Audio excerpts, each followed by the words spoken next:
오늘 통독 본문은 마태복음 1장부터 3장입니다. 마태복음은 신구약 성경의 연속성을 유지하고 구약과 신약의 두 시대를 잇는 다리 역할을 합니다. 따라서 유대인들에 대한 이해가 깊고 예수가 구약의 예언을 성취한 메시아임을 강조합니다. 책의 시작을 아브라함과 다윗의 계보로 잇는 족보, 말씀을 이루려 하심이라는 해설, 그리고 다섯 묶음으로 전달되는 설교가 하나님이 세우신 왕의 권위와 관련이 있습니다. 마태복음 1장, 아브라함의 자손이며 다윗의 자손인 예수 그리스도의 족보입니다. 아브라함은 이삭을 낳고 이삭은 야곱을 낳고 야곱은 유다와 그 형제들을 낳고 유다는 다말에게서 베레스와 세라를 낳고 베레스는 헤스론을 낳고 헤스론은 람을 낳고 람은 아미나답을 낳고 아미나답은 나손을 낳고 나손은 살몬을 낳고 살몬은 라합에게서 보아스를 낳고 보아스는 룻에게서 오벳을 낳고 오벳은 이새를 낳고 이새는 다윗 왕을 낳았습니다.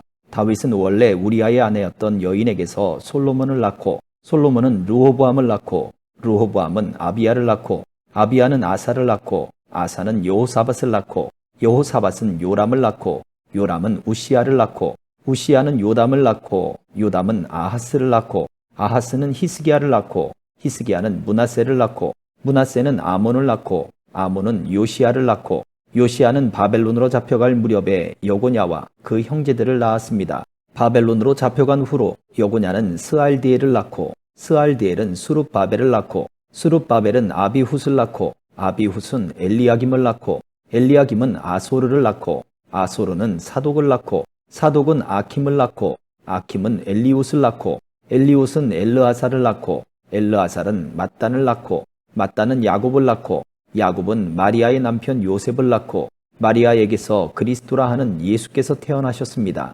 그러므로 아브라함부터 다윗까지가 모두 14대요. 다윗부터 바벨론으로 잡혀갈 때까지가 모두 14대요. 바벨론으로 잡혀간 때부터 그리스도께서 태어나신 때까지가 모두 14대입니다. 예수 그리스도께서 태어나심은 이렇습니다. 그의 어머니 마리아는 요셉과 약혼한 사이였습니다. 그런데 결혼하기 전에 마리아가 성령으로 임신하게 된 사실이 알려졌습니다. 마리아의 남편 요셉은 의로운 사람이었습니다. 그는 마리아가 사람들 앞에 수치를 당하게 될까봐 남모르게 파혼하려 했습니다. 요셉이 이런 생각을 할 때에 주의 천사가 꿈에 나타나 말했습니다. 다윗의 자손 요셉아, 두려워하지 말고 마리아를 네 아내로 맞아라. 마리아가 가진 아기는 성령으로 임신된 것이다. 마리아가 아들을 낳을 것이니 그 이름을 예수라 하여라. 예수가 그의 백성을 그들의 죄로부터 구원할 것이다. 이 모든 일이 일어나게 된 것은 주께서 예언자를 통해 말씀하신 것을 성취하기 위함이었습니다. 처녀가 잉태해 아들을 낳을 것이요 그를 임마누엘이라 부를 것이다. 임마누엘이란 하나님께서 우리와 함께 하신다는 뜻입니다. 잠에서 깨어난 요셉은 주의 천사가 명령한 대로 마리아를 아내로 맞아들였습니다. 그러나 요셉은 아들을 낳을 때까지 마리아와 잠자리를 같이 하지 않았습니다. 마리아가 아들을 낳자 요셉은 그 이름을 예수라고 지었습니다. 2장, 헤롯 왕 때에 유대의 베들레헴에서 예수께서 태어나시자 동방에서 박사들이 예루살렘에 찾아와 물었습니다. 유대 사람의 왕으로 나신 분이 어디 계십니까? 우리는 동방에서 예수의 별을 보고 경배 드리려고 왔습니다. 헤롯 왕은 이 말을 듣고 심기가 불편했습니다. 예루살렘도 온통 떠들썩했습니다. 헤롯은 백성의 대제사장들과 율법학자들을 모두 불러 그리스도가 어디에서 태어날 것인지 캐물었습니다. 그들이 대답했습니다. 유대의 베들레헴입니다. 예언자가 성경에 이렇게 기록했기 때문입니다.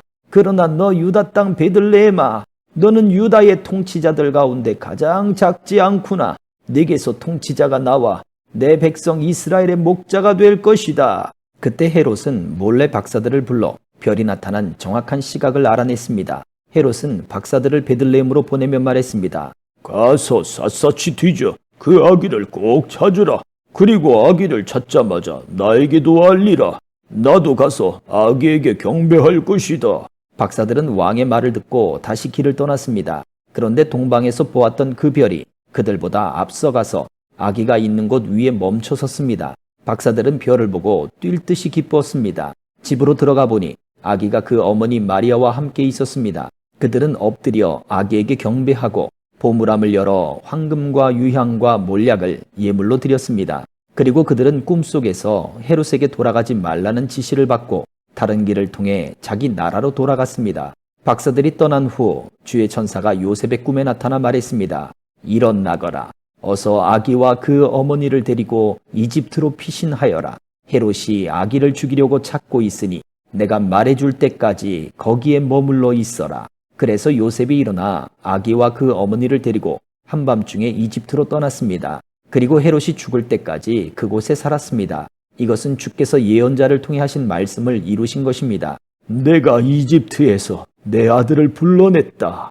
헤롯은 박사들에게 속은 것을 알고 분이 치밀었습니다. 그래서 그는 박사들에게서 알아냈던 시간을 기준으로 베들레헴과 그 부근에 살고 있는 2살 이하의 사내 아이들을 모두 죽이라고 명령했습니다. 이로써 예언자 예레미야를 통해 하신 말씀이 이루어졌습니다. 라마에서 슬퍼하며 크게 통곡하는 소리가 들리니 라헬이 그 자녀를 잃고 울고 있구나. 자녀들이 없어졌으므로 위로받기도 거절하는구나. 헤롯이 죽은 후 주의 천사가 이집트에 있던 요셉의 꿈속에 나타나 말했습니다. 일어나거라. 아기와 그 어머니를 데리고 이스라엘 땅으로 가거라. 아기의 목숨을 노리던 사람들이 죽었다. 그래서 요셉이 일어나 아기와 그 어머니를 데리고 이스라엘 땅으로 갔습니다. 그러나 요셉은 아켈라오가 그 아버지 헤롯의 뒤를 이어 유대 왕이 됐다는 소식을 듣고 그곳으로 가는 것이 두려웠습니다. 요셉은 꿈의 지시를 받고 방향을 바꿔 갈릴리 지방으로 가서 나사렛이라는 동네로 들어가 살았습니다. 이로써 예언자를 통해 그는 나사렛 사람이라 불릴 것이다 라고 하신 말씀이 이루어졌습니다. 3장. 그 무렵에 세례자 요한이 나타나 유대 광야에서 전파하며 말했습니다. 회개하라. 하늘나라가 가까이 왔다. 세례자 요한은 바로 예언자 이사야가 말했던 그 사람입니다. 광야에서 외치는 사람의 소리가 있다. 주를 위해 길을 예비하라. 주의 길을 곧게 하라. 요한은 낙타털로 옷을 지어 입고 허리에는 가죽띠를 둘렀습니다. 그리고 메뚜기와 들꿀을 먹고 살았습니다. 예루살렘과 온 유대 지방과 요단강 전 지역에서 사람들이 요한에게로 몰려왔습니다. 그들은 요단강에서 자기 죄를 고백하면서 요한에게 세례를 받았습니다. 그러나 여러 바리새파 사람들과 사두개파 사람들이 세례를 베풀고 있는 곳으로 몰려오는 것을 보고 요한이 말했습니다. 독사의 자식들아, 누가 너희더러 다가올 진노를 피하라고 하더냐? 회개에 알맞는 열매를 맺으라. 너희는 행여나 속으로 아브라함이 우리 조상이다라고 생각하지 말라.